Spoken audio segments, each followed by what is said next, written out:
Hello, everybody. It's Uncle Matt, and I'm here to read you another bedtime story. Tonight's bedtime story is Corduroy by Don Freeman. And this book was copyright in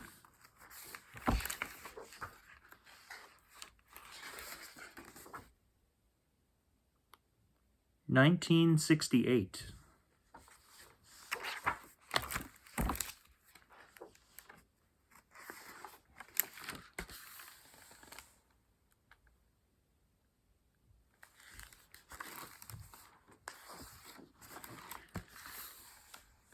Here we go. Corduroy is a bear who once lived in the toy department of a big store. Day after day, he waited. He waited with all the other animals and dolls for somebody to come along and take him home.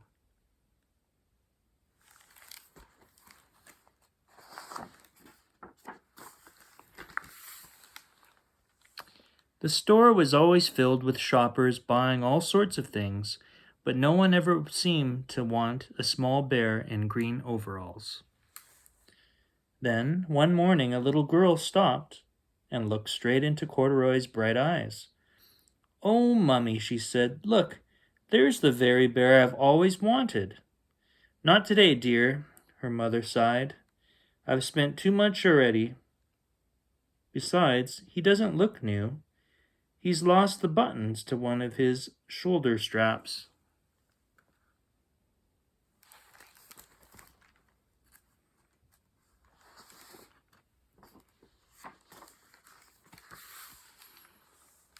Corduroy watched them sadly as they walked away. "I don't know. I'd lost a button," he said to himself. "Tonight I'll go and see if I can find it."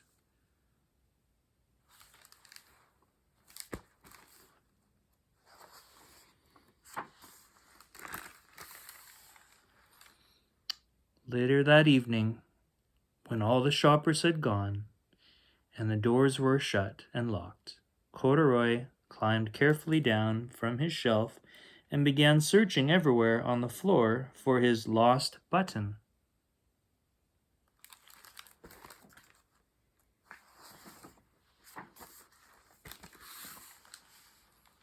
Suddenly he felt the floor moving under him. Quite by accident, he had stepped onto an escalator, and up he went. Could this be a mountain, he wondered. I think I've always wanted to climb a mountain.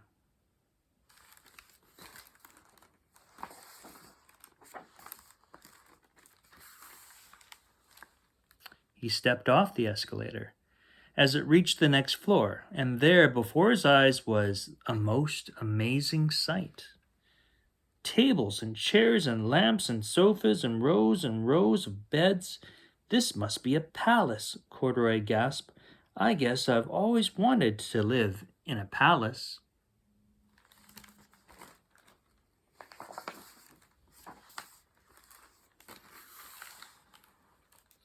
He wandered around admiring the furniture. "This must be a bed," he said. "I've always wanted to sleep in a bed." And up he crawled onto a large, thick mattress. All at once he saw something small and round. "Why, here's my button," he cried, and he tried to pick it up, but like all the other buttons on the mattress, it was tied down tight.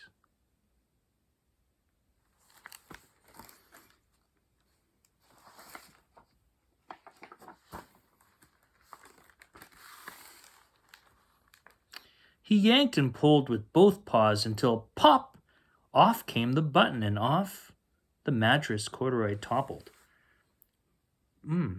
Bang into a tall floor lamp. Over it fell with a crash.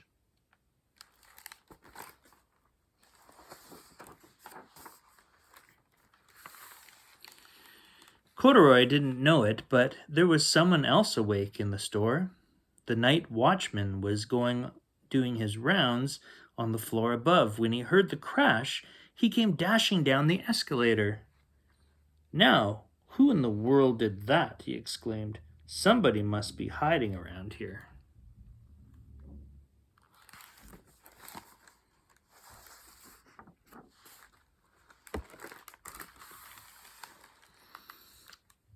He flashed his light under and over sofas and beds until he came to the biggest bed of all, and there he saw two fuzzy brown ears sticking up from under the cover. "Hello," he said. "How did you get upstairs?"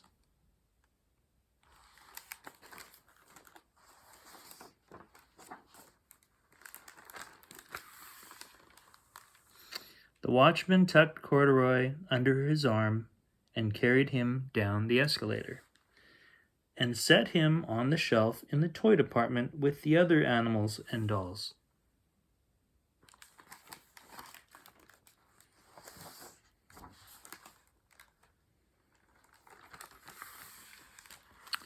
Corduroy was just waking up when the first customers came into the store in the morning, and there, looking at him with a wide, warm smile, was the same little girl he'd seen only the day before.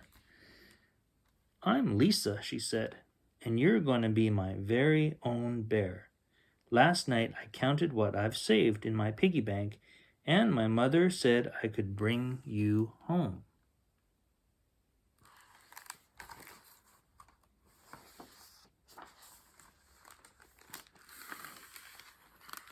"Shall I put him in a box for you?" the saleslady asked.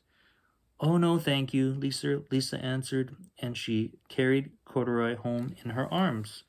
She ran all the way up 4 flights of stairs into her family's apartment and straight to her own room.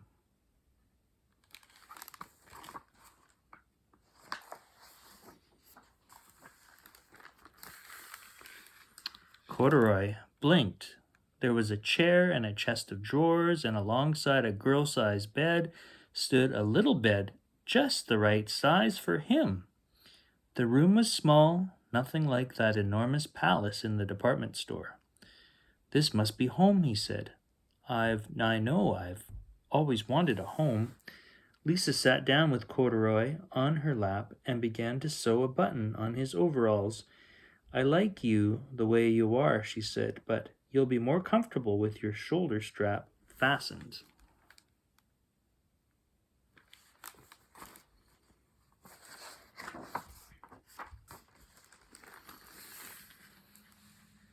"You must be a friend," said Corduroy. "I've always wanted a friend." "Me too," said Lisa, and gave him a big hug. That's a great story. And that's all the time we have for Uncle Matt's story. I hope you enjoyed that story, and I'll see you next time. Goodbye.